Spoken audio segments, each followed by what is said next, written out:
Kita akan bicara soal teori $3 juta Hasto yang mengklaim sebagai saksi hidup terkait dengan adanya konspirasi pelemahan KPK dengan revisi Undang-Undang KPK itu yang dilakukan atas dasar instruksi langsung dari Pak Jokowi ketika menjabat sebagai Presiden Republik Indonesia, dan itu berkaitan dengan persoalan Mas Gibran dan juga Mas Bobi.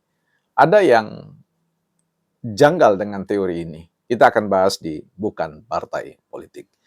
Selamat datang maksudnya teman-teman ya di channel Bukan Partai Politik, ruang publik, ruang kita bersama, bukan ruang partai politik yang penuh dengan intrik ya oleh elit-elit partai politik yang bersinergi dengan berbagai macam oligarki yang negatif ya, karena ada oligarki yang positif, tapi ada juga oligarki yang negatif ya. Jadi nanti teman-teman mungkin ini akan memicu reaksi dari mereka-mereka yang mengatakan, wow, ada oligarki yang positif ya.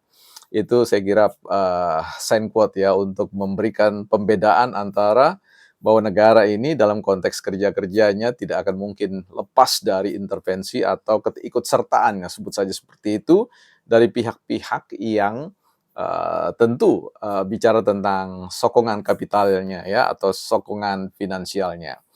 Nah, teman-teman, sebelum kita bahas tentang hal itu, saya ingin merekomendasikan teman-teman untuk membaca buku dari Wayne Farson ya. Ini semacam kitab sucinya buku tentang public policy ya. Ini teman-teman bisa lihat di sini.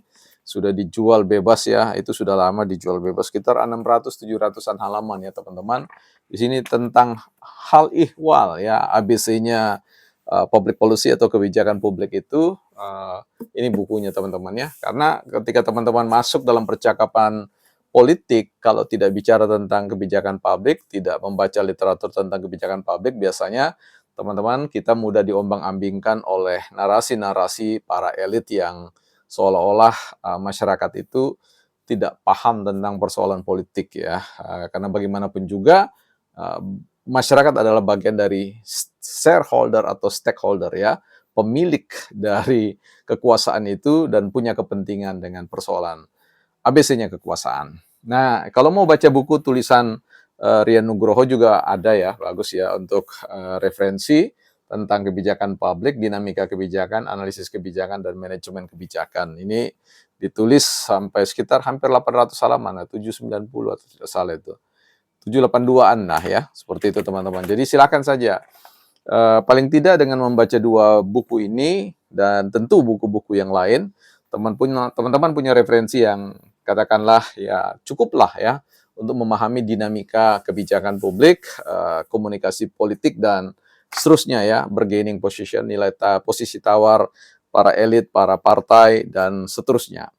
Nah, kita mau bahas tentang persoalan teori $3 juta Mas Hasto ini, yang tentu kita kedepankan apa yang saya sampaikan ini semacam menjadi ya trigger ya, memicu diskusi sebenarnya. Jadi bukan narasumber utama di dalam rangka untuk mengedukasi ruang publik kita, karena sekali lagi yang memperkaya ruang publik kita itu adalah kita semua ya, teman-teman semua, karena di ruangan ini tidak ada elit ya, tidak ada elit intelektual, semuanya kita belajar bersama meninggikan, membangun kekuatan berargumentasi yang kritis, penuh daya nalar kritis yang tentu berbasis pada penggunaan data-data yang faktual, sembari ya melakukan otokritik dan kewaspadaan bahwa kita punya ruang untuk keliru tentang berbagai macam hal yang kita bahas. Karena itu undangannya adalah don't raise our voice, emotion but argument. Baik teman-teman, soal teori ya, $3 juta ini ya, kalau kita tidak tahu pada saat itu di kurs berapa ya. Kalau di kurs 15.000 ya sekitar 45-an miliar ya. Ya kalau lebih kita nggak ngerti.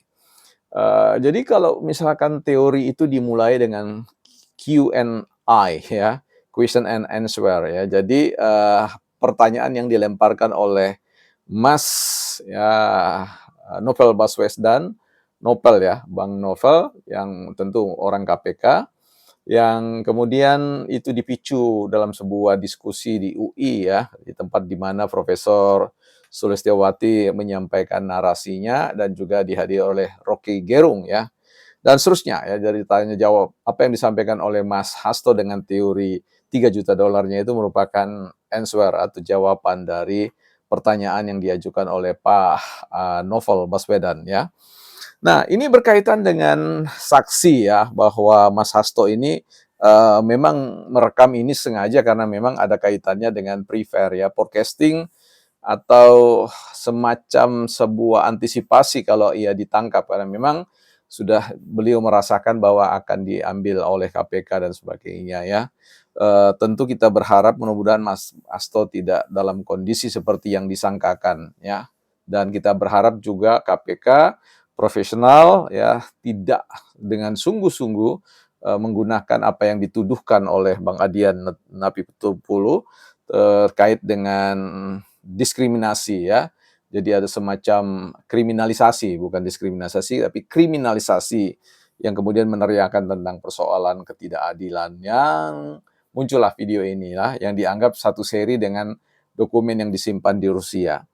Mungkin ya, kita tidak bisa pastikan itu. Tetapi yang mau kita bahas di sini adalah teori 3 juta dolarnya itu ya, bahwa teori 3 juta dolar itu merupakan dana yang digelontorkan oleh Pak Jokowi dalam rangka melakukan pembungkaman, menutup mulut anggota legislatif, ya, komisi praksi-praksi yang menangani dan sebagainya, yang kemudian membayarkannya untuk mengamankan ya ruang bagi Mas Bobi dan juga Gibran dalam posisi sebagai wali kota pada saat itu. Jadi ini kan ada sesuatu yang aneh ya, fungsi teori itu kan bagaimana mengeksplanasi ya, memberikan penjelasan tentang segala sesuatu yang berkaitan dengan pelemahan KPK ya, persoalan itu. Nah, kalau dikatakan bahwa Pak Jokowi ya didatangi oleh Mas Hasto dalam pengertian untuk menjelaskan bahwa serius ya, bahwa Mas Bobi dan juga Mas Gibran itu akan diajukan sebagai wali kota, karena sekali lagi itu berbahaya karena sebagai wali kota ya akan ada rawan dengan gratifikasi, suap dan korupsi. Ya, ini seolah-olah mau mengatakan begini, Pak Jokowi nggak mengerti barang itu, ya. Seolah-olah bahwa Pak Jokowi itu buta, ya, blind, ya, tentang corruption, ya, bicara tentang korupsi. Bahwa jabatan-jabatan politik, jabatan-jabatan publik itu memang selalu eh, tempatnya ya jamur korupsi bersemi ya, seperti itu. Nah, ini mau mengatakan bahwa ya Pak Jokowi sebenarnya sudah tahu tentang hal itu, dan yang menjadi sesuatu yang aneh di situ seakan-akan memang Mas Bobi dan Bang Bobi dan Mas Gibran ini seolah-olah memang berencana melakukan tindak pidana gratifikasi, suap dan korupsi ya. Seperti ya seolah-olah bahwa memang akan korupsi gitu loh kalau wali kota. Nah, ini mau mengatakan bahwa ya mau bicara tentang ya para elit-elit yang lain, kader-kader yang lain itu kalau menjabat sebagai kepala daerah itu ya pasti gratifikasi, suap dan korupsi ya. Ini menurut saya tidak rasional untuk bisa kemudian dicerna dengan baik. Kemudian kita bisa melihat bagaimana kalau Pak Jokowi ya meminta untuk kemudian membungkam anggota legislatif. Ya ini kan sebenarnya mau mencoba untuk menarik semua ya mata rantai itu ya. Dan automatically kan tidak akan mungkin kemudian Pak Jokowi tidak melakukan kalkulasi tentang potensi balikan dari tindakan yang beliau lakukan ya. Bahwa potensi Pak Jokowi melakukannya kalau bicara tentang hukum probabilitas, hukum kemungkinan bisa saja ya. Tapi kan tidak semudah itu, ya, apalagi Pak Jokowi mengatakan, "Ya silakan saja kalau punya bukti." Nah, orang kemudian berspekulasi, yang disebut dengan bukti, yang disebut dengan data, disebut dengan fakta itu adalah omongan Mas Hasto. Nah, kalau bicara tentang menguji kualitas omongan Mas Hasto, dalam konteks, di mana beliau hadir ya di ruang publik dan selalu berbicara tentang advokasi tentang wong cilik, membela kebenaran, menghadirkan Indonesia yang merdeka bukan mereka gitu ya. Merdeka bukan mereka gitu ya. Jadi ini yang juga menjadi sesuatu yang mengherankan ya, bagaimana kemudian ya mudah-mudahan saja bahwa apa yang disampaikan oleh Mas Hasto itu bahwa beliau tidak ada kaitannya dengan persoalan ketersangkaan isu korupsi itu, ya itu akan lebih bagus ya, sehingga ada banyak hal yang, kemudian bisa kita segera meninggalkan ketegangan kontestasi yang sebenarnya tidak terlalu menguntungkan bagi perjalanan NKRI.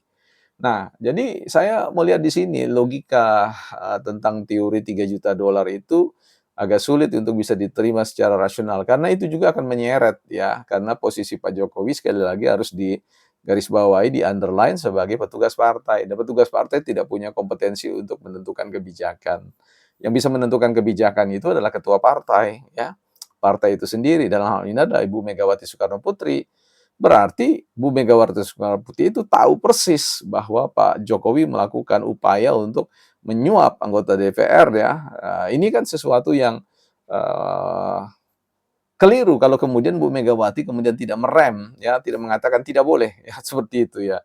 Nah, ini kan bisa membuka kotak Pandora yang jauh lebih mengagetkan bagi kita semua tentang upaya-upaya yang dilakukan ya. Sebagai partai penguasa itu kan nggak main-main ini ya, mengelola, kalau betul bahwa selama Pak Jokowi memerintah itu betul-betul hadir dalam posisi sebagai yes ma'am, ya, yang selalu mengatakan ya kepada Ibu Mega, sebagaimana yang terlihat dalam fenomena surat yang dikeluarkan untuk merem para kepala daerah, wakil kepala daerah untuk ikut retreat ya. Jadi menurut saya di tingkat ini teori tentang $3 juta itu tidak banyak berarti bagi Pak Hasto untuk kemudian sebagai pelampung atau sengkuat pelampung penyelamat ya, skoci penyelamat bagi Mas Hasto untuk keluar dari belitan seperti itu ya. Jadi menurut saya itu agak sulit dilakukan, apalagi kalau bicara tentang politik ya. Di luar politik itu kan kita sudah tahu persis tentang,